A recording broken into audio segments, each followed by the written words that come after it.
लाला को जन्म है गयो और कछु दिना बाद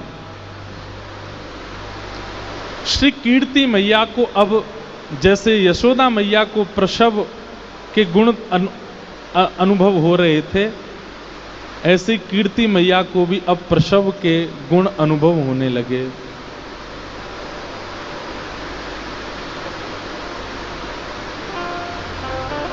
हमारे हित वृंदावन चंद्र जी श्री कीर्ति मैया के 9 महीने के अनुभव का वर्णन करते हैं कि 9 महीना कैसे कैसे अनुभव हो रहे हैं कीर्ति मैया।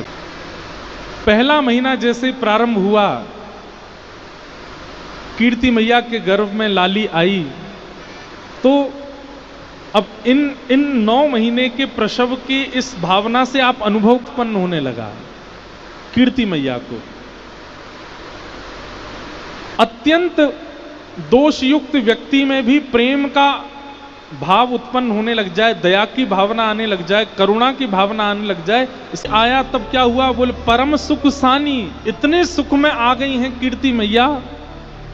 कहत मृदु वाणी, अपनी मीठी वाणी से क्या कह रही हैं, अपनी सखियों से कह रही हैं कि अरे मुझे तो भरोसा है कि मेरे गर्भ में लाला नहीं लाली है। लली उर आनी, मेरे उदर में लाली ही है, मुकु ऐसो आभास है रहो है।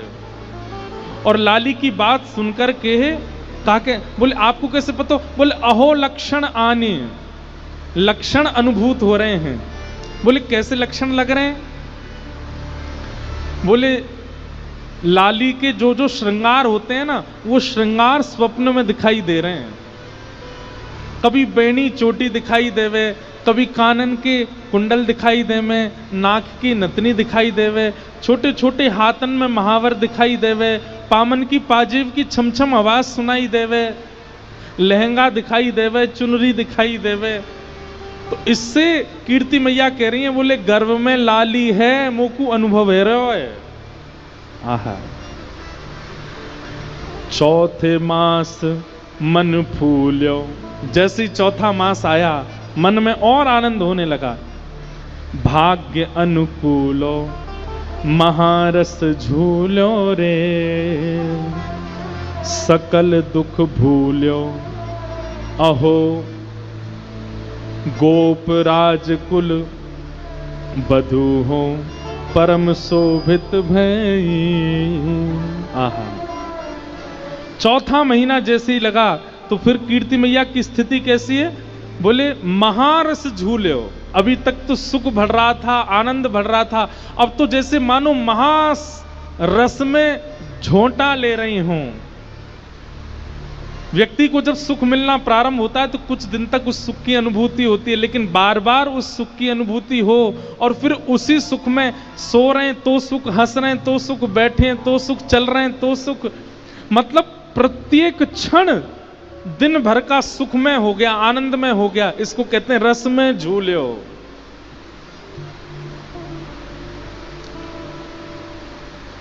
पूरे दिन में हम लोगों को कभी कभी सुख का अनुभव होता है, लेकिन सुबह से लेकर रात्रि तक, फिर रात्रि से फिर सुबह तक सुख ही सुख का अनुभव होता है। उसको कह रहे हैं सुख में झूल्यो, महारस में झूल्यो। कीर्ति मैया को कैसा अनुभव हो रहा है, बोले हर क्षण सुख का अनुभव हो रहा है, महारस झूल्यो। और फिर क्या करिए, बोले सकल दुख भूल्यो। जब सब लोग इधर देखो, इधर देखो, यहां पे इतना सुंदर भाव चल रहा, कहां देख रहे हो। जब प्रसव में गर्भ में बालक होता है तो मां को कभी कभी पीड़ाएं होती हैं, तो कह रहे हैं कि वो प्रसव पीड़ा का अनुभव ही नहीं हो रहा है कीर्ति मैया को। वो तो मानो जैसे परम सुख में झूल रही हैं, महारस में झूल रही हैं, ऐसा उनको अनुभव हो रहा है। आहा, और फिर 5 मास जब आन्यो, 5वां महीना प्रारंभ हुआ कीर्ति मैया का। और फिर क्या हुआ, 5 मास जब आन्यो, देख कुटुंब सिहान्यो। आहा, नगर जब जान्यो री, आते मास सहेली, नहीं तजत अकेली, कहत सुनो हेली रे। 7वां महीना जैसे ही आया तो शाम को सखियां जब सेवा करके जाने लगती हैं तो कीर्ति मैया कहती हैं, नहीं तजो अकेली, अब अकेली मत छोड़ो, मेरे पास ही रहो। भैया कछु पता ना है कब कौन सी खबर आ जाए, कब कौन सी, मतलब कीर्ति मैया को इतना उन्माद है हृदय में कि मैं कहीं जल पीवे के काजे भी उठूं तो मुंह को श्रम हो, वह श्रम से मेरे गर्भ में जो लाली है वह को कहीं श्रम नहीं है जाए। इसलिए सखियों को कह रही हैं, अपने सब सामग्री लेके मेरे घर ही आ जाओ, मुंह को छोड़ के अकेले मत जाओ, यहीं मेरे संग ही रहो। 7 मास सहेली नहीं तजत अकेली, कहत सुनो हेली रे, रहो संग भेली। सबको संग रहने के लिए कहते हैं। अहो भांति भांति समुझाए गर्व रक्षा करी। गर्व के बालक को जिससे सुख हो वो सब कर रही है कीर्ति मैया,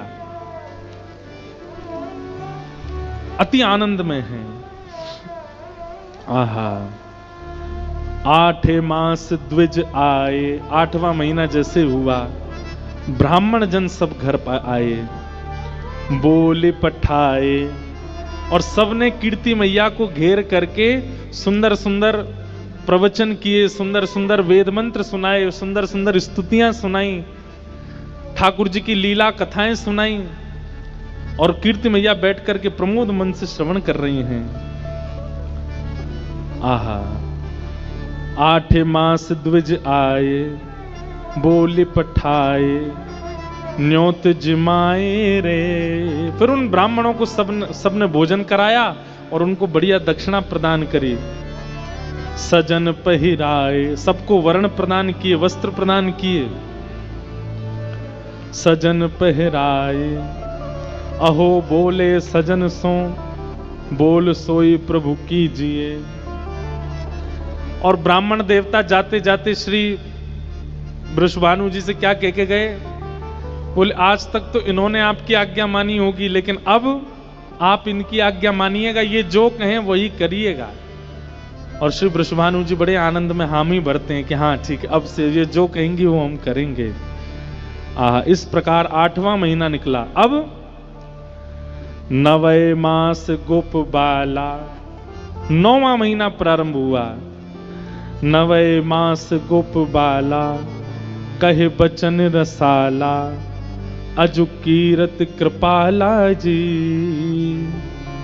बूझत एह काला, अहो कब हुए है वह धूम सुमंगल गाई है। 9वां महीना जैसे प्रारंभ हुआ, आहा, कीर्ति मैया से अब सब आकर के कहते हैं कि मैया अब तो कोई भी क्षण, कोई भी घड़ी, कोई भी समय शुभ संकेत आ सके, लाली को जन्म है सके। इस प्रकार 9 महीने निकले और 9 महीने पूर्ण होते ही पूजे हैं 10 मास। 9 महीना पूर्ण हो गए, 10वां महीना प्रारंभ हुआ। उर बड़ो है हुलास, सफल भैयास, कियो भवन प्रकाश है। यहां वर्णन करते हैं कि 9वां महीने की अंतिम रात्रि, 9वें महीने की अंतिम रात्रि थी और श्री कीर्ति मैया और वृषभानु जी दोनों सोए हैं। तभी वृषभानु जी के स्वप्न में क्या आता है कि वृषभानु जी बैठे हैं और तभी एक छोटी सी किशोरी डगमग डगमग चाल चलती सी भई आई और श्री वृषभानु जी की गोद में बैठ गई और बैठ करके वृषभानु जी की दाढ़ी से खेल रही है। और ठीक उसी समय कीर्ति मैया को भी स्वप्न आया। और कीर्ति मैया को क्या स्वप्न आया कि एक नन्ही सी किशोरी, सुंदर गौर वर्ण स्वरूप है, वो आई है और आकर के गोद में बैठ करके मानो कीर्ति मैया की छाती टटोल रही है और मानो कह रही है कि मुंह को दूध पिलाओ। और तुरंत कीर्ति मैया अपना पयोधर जैसे ही मुख में देती हैं, नेत्रों से अश्रुपात होने लग जाता है। ऐसा कोमल अंग, ऐसा सुंदर स्वरूप, नेक सी लाली गोद में बैठ करके दुग्ध पान कर रही है। और अचानक ही दोनों की निद्रा खुली और जैसे ही दोनों की निद्रा खुली वृषभानु जी कीर्ति मैया से पूछा कहा भयो, कीर्ति मैया वृषभानु जी से पूछा कहा भयो, अरे मैं तुमसे पूछ रही हूं कहा भयो, बोले मैं हूं तुमसे पूछ रहा हूं कहा भयो। कीर्ति मैया बोली मैंने तो एक सपना देखो। वृषभानु जी बोली अरे मेहर मैंने भी एक सपना देखो, तुम पहले बताओ तुमने कहा सपने में देखो। तब वृषभानु जी बताते मैंने तो सपने में देखो एक नेक्सी सी लाली गोद में आके मेरी दाढ़ी ते खेल रही है। कीर्ति मैया के नेत्र सजल है गए, बोले मोए भी यही सपना आया कि एक लाली मेरी गोद में बैठ करके मेरो पयोधर पी रही है। और ये दोनों के मध्य में चर्चा चली रही थी कि अचानक से श्री कीर्ति मैया को प्रसव पीड़ा प्रारंभ हुई। और जैसे ही प्रसव पीड़ा प्रारंभ हुई, वृषभानु जी दौड़े दौड़े गए, चिंता में भर गए हैं, पसीने से आ रहे हैं और दौड़े दौड़े सखियों के पास गए, दाई अम्मा के पास गए, बोले जल्दी चलो, अरे पीड़ा हो रही है कीर्ति मैया को। सब दौड़ करके गए, भीतर जाकर के देखो, भीतर से किवाड़ बंद कर ली है, सब सखियां चारों ओर खड़ी हैं, किसी प्रयास से नहीं, बिना प्रयास के ही, बिना किसी के सहयोग के ही। जैसे ही ब्रह्म बेला का समय होने लगा, सूर्य उदय की स्थिति होने लगी, अष्टमी तिथि प्रारंभ हो गई है, और जैसे सूर्य उदय की बेला प्रारंभ हुई उसी समय अपने आप सहनाइयों की आवाज आने लगी, अपने आप सारंगियां बजने लगी, अपने आप ढोल डुमडुमियां बजने लगे। वृषभानु जी बोले मैं कक्ष के बाहर खड़ा हूं, कीर्ति मैया भीतर हैं, सब सखियां घेर के खड़ी हैं, अभी तक कोई समाचार आया नहीं, और ये डुमडुमियां बज रही हैं, ये सहनाइयां बज रही हैं, ये सारंगियां बज रही हैं, मंगल गीत कौन बजा रहा है। और तभी वृषभानु जी ने जैसी खिड़की खोल करके देखा तो आकाश से मेघ वर्षा हो रही है, और उस मेघ वर्षा की ध्वनि में ही मंगल गीतों के स्वर प्रकट हो रहे हैं। मानो अभी तक किसी को पता नहीं चला लाली भई है, लेकिन आकाश में देवता देवीगण सब खड़े होकर के पुष्प वर्षण कर रहे हैं और मंगल गीतों का वाद्य बजा रहे हैं। आहा, वृषभानु जी तो आश्चर्य में पड़ गए, बोले ये कैसी वर्षा, वर्षा की ध्वनि तो अभी हमने सुनी, कैसी टप टप वर्षा होती है, लेकिन वर्षा की ध्वनि में स्वर लहरियां प्रकट हो रही हैं, ऐसी वर्षा पहली बार देखी है। और जैसे ही इस वर्षा की ध्वनि हुई, इतने में ही कीर्ति मैया के कक्ष को द्वार खुलो और भीतर से पधारी सब सखियां आकर के श्री वृषभानु जी को घेर लेती हैं, और बाबा बधाई हो बधाई हो बधाई हो। वृषभानु जी के हाथ पैर कांप रहे हैं, क्योंकि सुनना चाहे कि लाली भई है, कहीं ये नहीं कहें लाला भयो, बधाई तो पता मो भई है, लेकिन लाली भई है ये समाचार मिले। वृषभानु जी कह रहे मैं तुम्हारे हाथ जोड़ूं, पाम पूजू, पहले ये बताओ कौन भयो। आहा, प्रगटी श्री राधा रूप अगाधा, सब सुख साधा नावे, मुनि प्रेम अगाधा मेटन वाधा, लख नहीं सोट लजावे। ब्रज घर घर माई बटे बधाई, सब मिल मंगल गाई, कीरत बड़ भागी अत सुख पागी, पुरजन करत बड़ाई। सुर नर मुनि हर से सुम नहीं बरसे, चढ़े विमान आए, भय चित्र से ठाणे लख सुर बाड़े, बाजे विविध बजावे। नारद सनकादि शिव ब्रह्मादि, भृगुआदिक मुनि जेते, इंद्रादिक जे जहाँ सू करते, तहाँ आए सजन सवेते। शिव मिलकर जोरे करत निहोरे, जय जय भानु दुलारी, जय कीर्ति कुमारी, जय हरि प्यारी, जय जय सुखदातारी, जय नित्य किशोरी प्रिय चित चोरी, यह विनती सुन लीजय। ब्रजवास ही दीजय, ब्रज रस पीवे, चरण शहन गह लीजय। कर जोर मनाऊं यह वर पाऊं, दंपति यश नित गाऊं, पद कमल सुतोरा मधुमुष मोरा मन नित जहां बसाऊं। एही भांति सकल सुर स्तुति करके निश निश धाम सिधारे। नंदादिक आए अति हर्षाए सब मिल कंठ लगाए।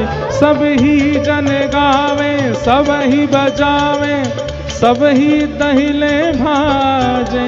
बरसाने आए विधिन सहाय जय जयकार करावे। जय जयकार करावे जय जयकार करावे। बोलो वृषभानु दुलारी की जय। ऐसी जय बोल करके सब किरकिरो कर दियो आपने। बोलो वृषभानु दुलारी की आहा, जैसे ही पता चली वृषभानु जी को कि लाली भई है, वृषभानु जी तो इतने आनंद में भर गए। जानो तो चाहिए कीर्ति मैया के पास, पर दौड़न लगे भवन के बाहर। सखियां दौड़ के बोली कहां भयो, कहां को जा रहे हो? अरे भवन उधर नहीं है इधर है। तब वृषभानु जी बोले मुंह को पतौली चल रही है, ऐसा लग रहा है कि कमरा बदल गए हैं, खिड़की बदल गई है, कचू है रहे हो भीतर से। अरे सखियों मेरी स्थिति नहीं है भीतर जावे की, तुम आओ मुंह को पकड़ के ले चलो। और सब सखियां मानो जैसे कोई बहू को पकड़ के ले जाती है, ऐसे वृषभानु जी को पकड़ के भीतर लाए हैं। और तभी देखिए आहा, कीर्ति मैया के बगल में ऐसी मानो जैसे कमल दल खिल गया हो, कमल किसी कली खिल गई हो, ऐसी किशोरी जी का सुंदर स्वरूप विराजमान है। आज अपने भाग्य की सराहना श्री वृषभानु जी नहीं कर रहे हैं, देवता भाग्य की सराहना कर रहे हैं वृषभानु जी के। ऐसे आनंद में भर गए, हृदय से लगा करके नेत्र सजल हो गए। बंधुओं एक बात कहें, लाला जन्म होता है ना तो घर में उत्सव होता है, पर जब लाली जन्म लेती है ना तो माता पिता के नेत्र सजल हो जाते हैं, नेत्र करुणा से भराते हैं, भाव से भराते हैं। और एक बात और कहते हैं हम, लाला जन्म लेता है ना तो पिताजी माताजी बड़े खुश होते हैं, चलो हमारे भाग्य का दीपक हुआ। लेकिन लाली जब जन्म लेती है ना तब पिता को माता को अपना कर्तव्य समझ में आने लग जाता है। हम तो भैया देखो, हमारा तो आप लोग अनुभवी बैठे हो, पर पुत्र का जन्म देना भले ही सुख देता हो, पर लाली का जन्म देना कहीं ना कहीं आनंद देता है। पिता को ऐसा लगने लगता है कि अब मेरा जीवन किसी के लिए है। पुत्र को देख करके तो ये लगता है कि चलो इसका जीवन होगा, पर पुत्री को देख करके पिता को लगता है कि मेरा जीवन किसी के लिए है, मुझे अब व्यवस्थित जीना है, इसके लिए जीना है, इसके लिए करना है। कहीं ना कहीं अगर पिता पहला जन्म उसके घर में पुत्री का होता है, वो पिता संभला रहेगा जीवन भर, क्योंकि कहीं ना कहीं पुत्री जन्म लेकर के पिता को समझा देती है कि आपका जीवन ऐशो आराम सुख संपत्ति भोगने के लिए नहीं है, अब थोड़ा व्यवस्थित हो जाइए, थोड़ा समझदारी से जिए, हम आपके घर में आई हैं। वृषभानु जी आनंद में भर गए। आहा, गोद में ले लिया, लेकिन वृषभानु जी बहुत देर तक बैठे रहे। कीर्ति मैया बोली कहां भयो? अरे मैं इतनी देर से यहाँ को लेके बैठा हूं जी, अपनी आंख का ही ना खोल रही है, ये अपनी आंख का ही ना खोल रही है। कीर्ति मैया बोली अभी जन्मी है, श्रम भयो है, थोड़ी देर आराम करेगी फिर खोल लेगी। वृषभानु जी बोले ठीक है, तो मैं अब जाऊं, व्यवस्था करूं, वैदिक मंत्रन के काजे ब्राह्मणन को बुलाऊं, गौ सेवा करेंगे, गौ पूजन करेंगे, आराधन करेंगे, सब व्यवस्था। लेकिन जैसे ही लाली आंख खोले मुंह को बुलवाई ली हूं। कीर्ति मैया बोली हाँ चले जाओ। वृषभानु जी बाहर गए, अटारी पर जाकर के पूरे बरसाने को खबर दे दी, भैया बधाई हो, आप सबन के आशीर्वाद सो और सब जनन की कृपा सो, हमारे घर लाली को जन्म भयो है। आहा, सब लोग आनंद में भर गए, सब लोग झूमन लगे, आनंद में भर करके